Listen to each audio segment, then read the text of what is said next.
you want to consider using YouTube as part of your digital strategy for your business? Well, stay tuned. Today we have a special guest who is actually going to show you, tell you, and even motivate you to use video and get more on social media.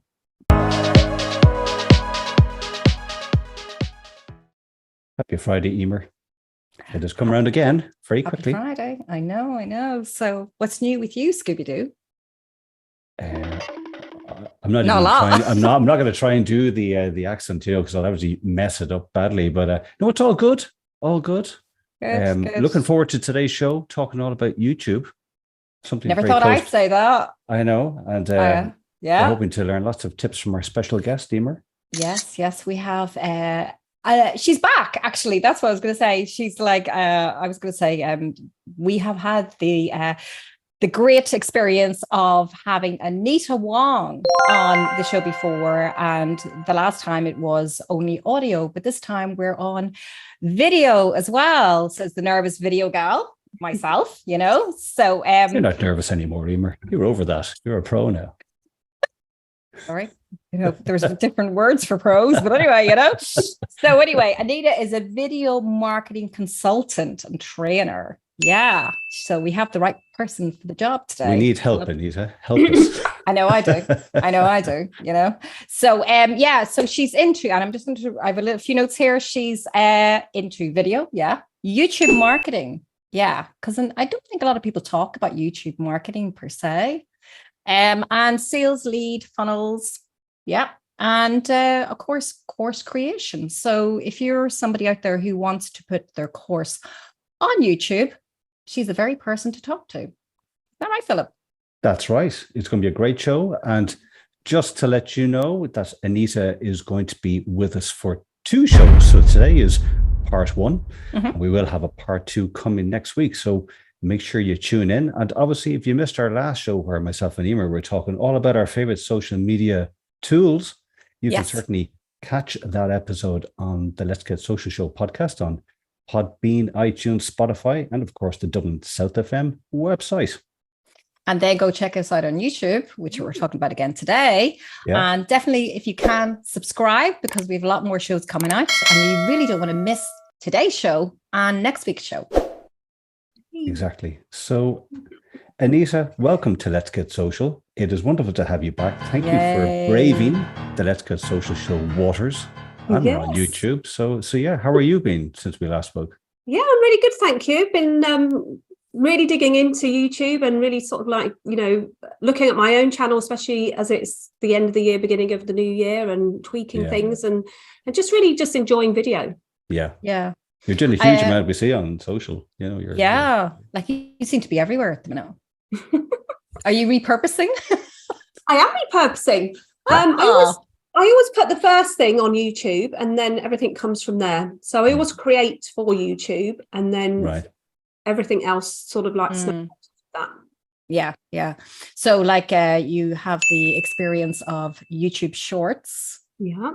Then you probably put it onto Reels and then TikTok and all the other channels. So so it'll be interesting to see how you can save a little bit of time with that as well. Because I know a lot of people kind of go, I'll do the one video, and then they're not sure whether they can put it on other platforms. So this will be good. Philip, you're into repurposing, Mr. T. I think so. Well, see, I suppose, Anita, to give your credit, I've met lots of people who would start with, say, their blog or something, and then that becomes their pillar content to repurpose, where you use your videos to then dial down, which I think is a great idea, because video, over the last few years has been getting more and more traction. It's a key communication component, and even more so now in 2023, as we'll chat about. I think it's a critical thing for businesses to really embrace. I was going to say, Anita, maybe we can kick off with, why do businesses out there need to be on YouTube and using it as part of their marketing strategy, would you say? I think it's because it's a platform that I just sort of mentioned a bit of, that you can snowball all of your other content off of. I think it's a great way of creating one subject content matter and then creating more. But that's really not the only reason. I would say that the top reason is for the SEO, because video on YouTube is indexed. Obviously, it's YouTube and Google are in collaboration. You know, Google owns YouTube, so whatever's on YouTube will be indexed by Google. So if you're not on YouTube and say a lesser known competitor of yours is on YouTube, and someone goes to Google and types in a particular subject matter that you're a specialist in, if you're not on YouTube, they are going to appear above you in the YouTube search, because what happens is Google will pull the YouTube videos over, and they will place their videos above the ads and above, you know, the likes of the big blogging companies and big software companies, or anyone that, you know, your competitors. So I would say that's probably the biggest reason. And in fact, this weekend I was having a little VIP day with a few businesswomen that I'm in like a mastermind with. And one of them said that the biggest reason she wants to move on to YouTube in 2023 is because she wants to be known, and she is the biggest person in her field, but she's not on YouTube. And her lesser known competitors are coming up on page one with their videos because they are on YouTube. So she wants to correct that, and hopefully I'll be helping her do that as we move. Because when you go onto Google, as you would say, you would, you know, at the top you have all photos, videos, et cetera, right? Shopping, whatever. And if you click in there and you're not showing up, as you say, your competitor would be. Yeah, but what happens with Google is you don't even have to go through those tabs. If your video is ranked and indexed by Google, it will go on that first page, regardless of whether it will be on the all section. Yeah. And that's invaluable, and that's free advertising, because apart from the time it takes you to create your video, the indexing and the placement on Google is completely organic.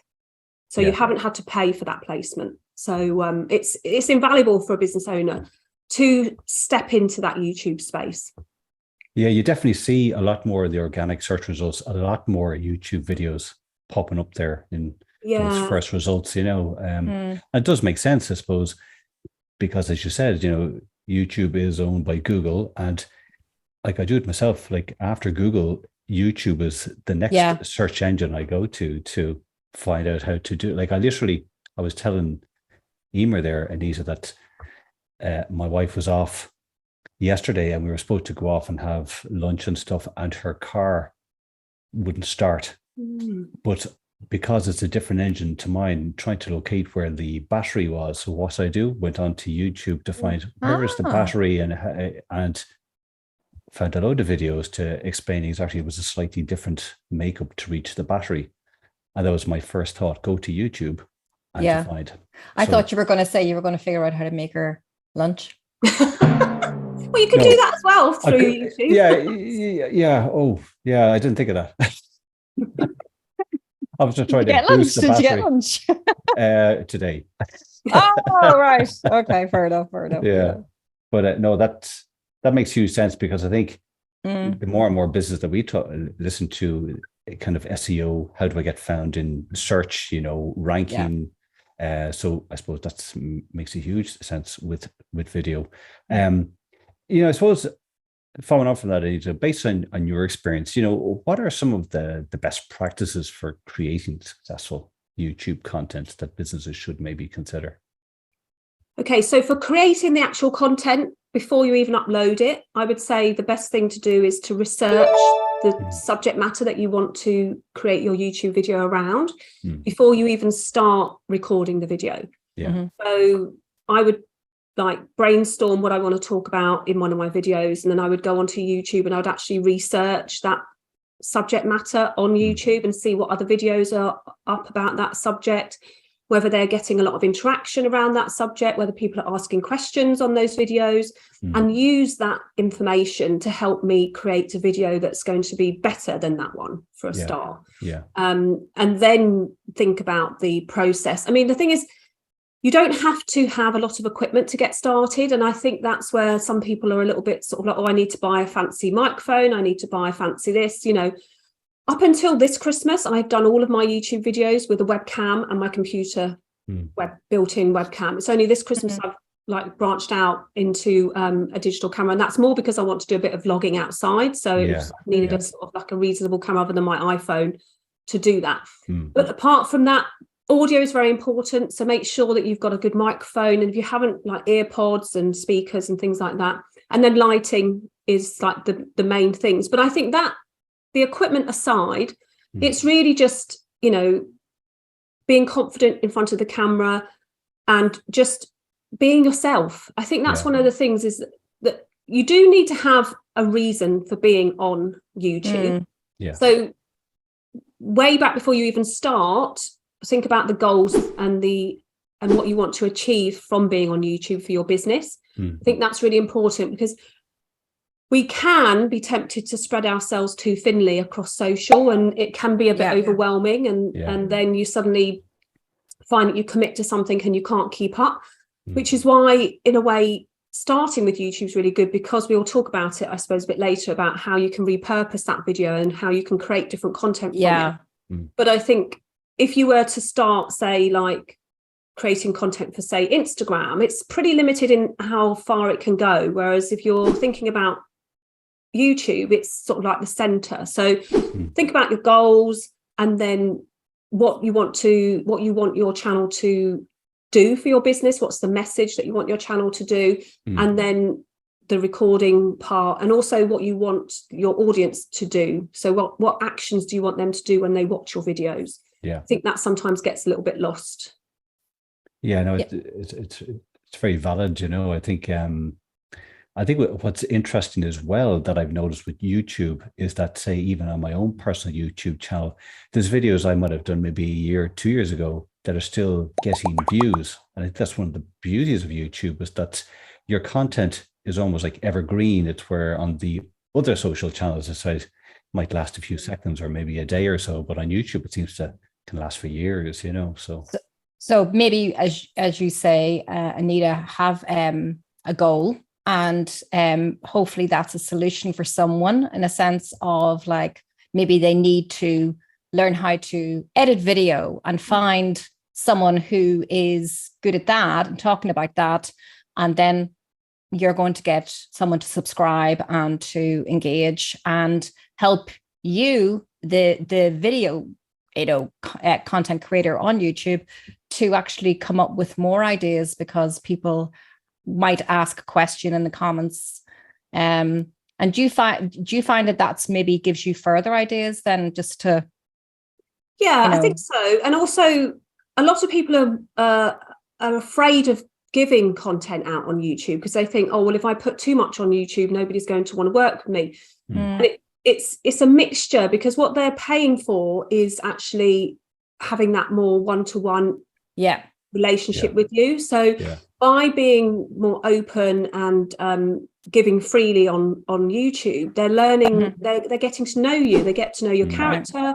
So when they actually like connect with you and say, can we have a discovery call, they've already seen you, because they've seen you on video all the time, and they know what you sound like, they know what your what your quirkiness is. Sometimes if you're really sort of like relaxed about it, they know a lot about you in that business sphere.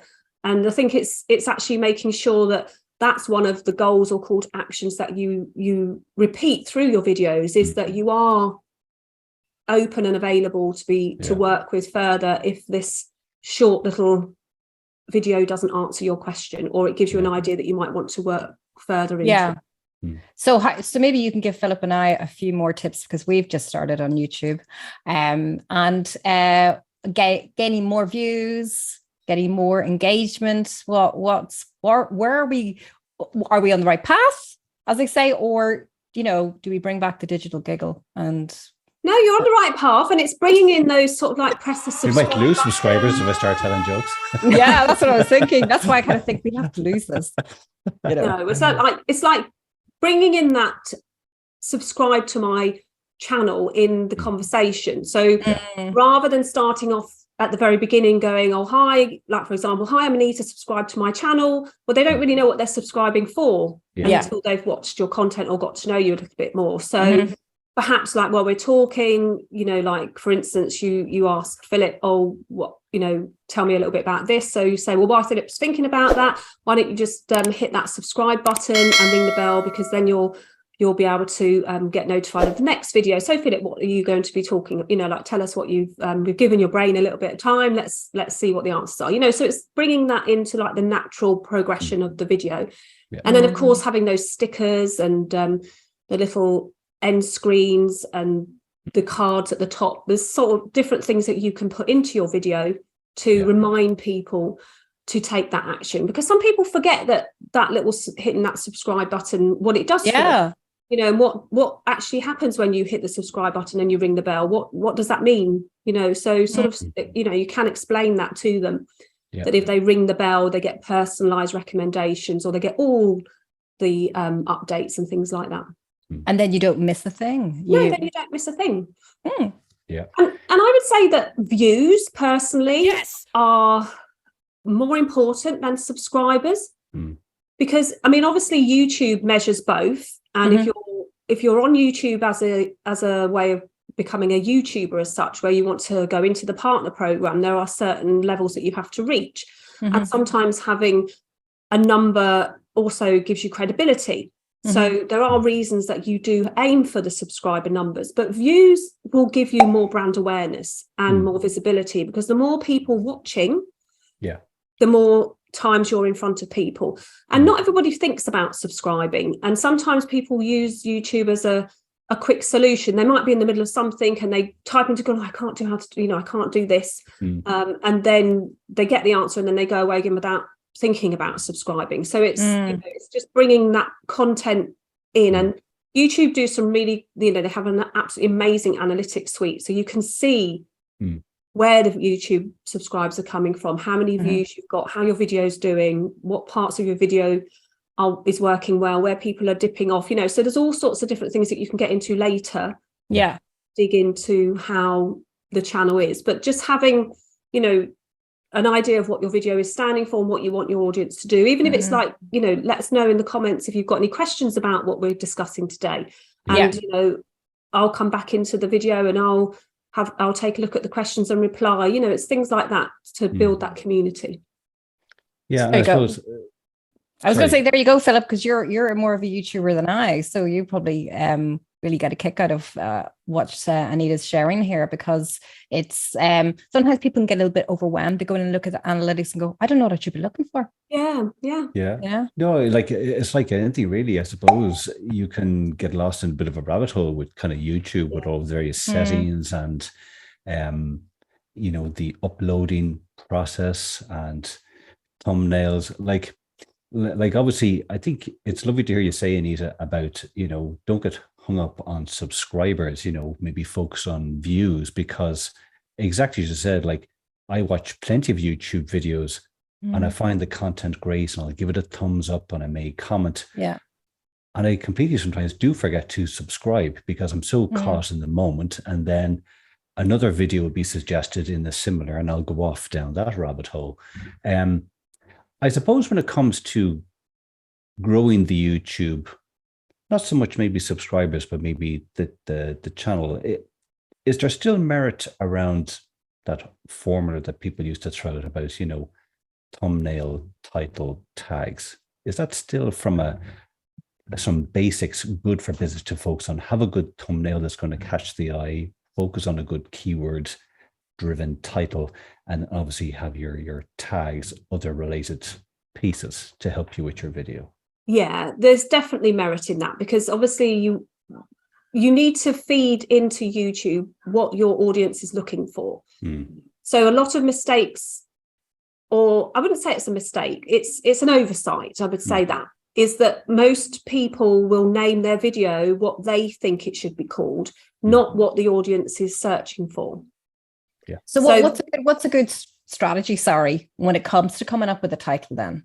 Well, it's doing the research beforehand. So I would always go into YouTube. I actually use a tool called TubeBuddy, which is a great tool. So there are other tools on the market, I think the vidIQ and other ones like that. But I personally use TubeBuddy and have used it all the time since I discovered it, basically. And that helps you, because what it does is when you do your research, you can do a keyword explorer. So you type in what you think your video is going to be called. You know, you've got your idea and you go, okay, I don't know, 5 reasons to upload to YouTube. So you type that into there, and it will give you like how often people are looking for that string of keywords, what the competition is. But the thing I use the most is you go to the results tab and you can see who else has done that. So you can see other videos that have done that, and they show the thumbnails of those videos. So you can see immediately, okay, so everyone that's doing videos on YouTube, it's all got like a red background. Maybe I might make mine pop by putting a different color in there. Maybe I'll choose one of my other brand colors, and then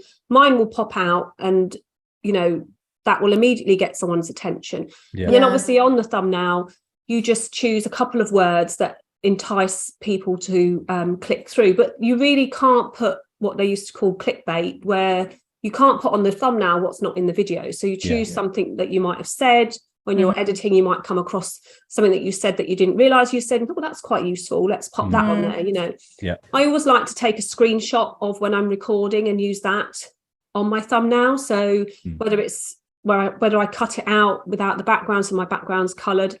But there is a recent blog actually by TubeBuddy saying that maybe the thumbnail has gone past its age, because if you've been on YouTube recently, when we scroll, the thumbnail disappears and you see the first sort of 5 seconds of the video. Oh, right. You know, the video moves. So it's almost like that first 5 to 10 seconds of what you're doing could be the new way in for viewers. So, you know, rather than the first 10 seconds, 15 seconds of your video being all about you, you could show the results of what you're talking about in that first bit. It's almost like show a brief overview of the end result at the beginning, so that people know, oh, they're going to get nearly, exactly. Yeah, like interesting. The other day I was editing, and I've been using a different software just trying out, and I couldn't work out how to zoom in on one bit, so I just Googled it, and then it showed, when I was looking at all the different options, it was showing all that, you know, and it showed it almost. I was like, right, I'm going to watch that one. So then I went in and watched that video. So it's a really good way of bringing people into your video. But of course, the title is really important, because that's that keyword string that your title is made up of is what is highlighted when you search. So when next time you're on YouTube, if you type in your search and what comes up, you'll see that the words you type in the search bar are also highlighted in all the titles. So it might be 2 of your words in one title, or 3 of your words in one title. So the more, or the closer you are to what people are searching in your title, the higher up your video will be ranked. So there's a little bit of it's a great auto suggest on YouTube, isn't there? You sometimes do the you know, how to do there's sometimes I just as a test, I might, if I want to do like a how-to video, I might go how to do A, and it brings up, you know, all the words beginning with A, how to whatever. Yeah, that's right. How to act. Yes. Yeah. I was trying to do that for this video. Didn't work. Yeah. No. Yeah. But, no, I know, as you say, it is like, you know, it's a great search engine, you know, so like you can start to see what's at, you know, popular, you know, what's getting the most views, what's getting, you know, most comments, all that kind of thing. And that probably kind of help you sort of decide, right, this is the road I want to go down. And I need to sort of talk about how to bake a cake. Sorry, Philip, I had to get it in. Every episode, Anita, we're on cake duty every episode, you know. So maybe we might turn this into let's get baking or something, maybe. What do you think? But actually, to circle back to something you said, Anita, about research at the start of the show, it's the same application. If you research your competitors on like a YouTube and see if they're on YouTube, what are they posting and how they create their content. Once again, it gives you a real understanding. Are they talking about topics and you're behind the curve? Yeah. Or are they creating content that you feel we have much stronger content to actually, but they're doing well because I know, for example, a couple of businesses where they see their competitors, say on TikTok, and it's just a standard, but they're doing really well. But this other, you know, business has much better content that if they just take that leap into a YouTube or a TikTok, they'll fly. So I think that's a really important point you made about research. That's business just need to do the research, know why they want to be on the channel, and then see what other businesses are doing and what they're talking about. Yeah, So. and YouTube's really helping us now because they've just added what's known as the research tab into your analytics. So the more you upload to YouTube and the more views you get, the more YouTube learns about what your audience wants and what your channel is missing on what the audience is searching for. Yeah. And will that tell you then, Yes, it tells you. So I can go into my analytics and go to my research tab, and it will be, you can search through it, but then it also says what your viewers are searching for. And it will tell you whether you've got a content gap on your channel, whether there's particular subject matter that's being searched for a lot.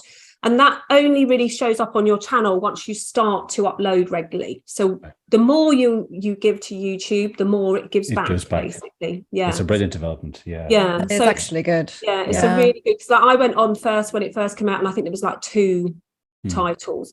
And then I went in the other day at the end of January, like yesterday and the day before, and there's like 15 different strings of keywords that people are, and it tells me there's a content gap that tells me like this is highly search for, and you get high, medium, low.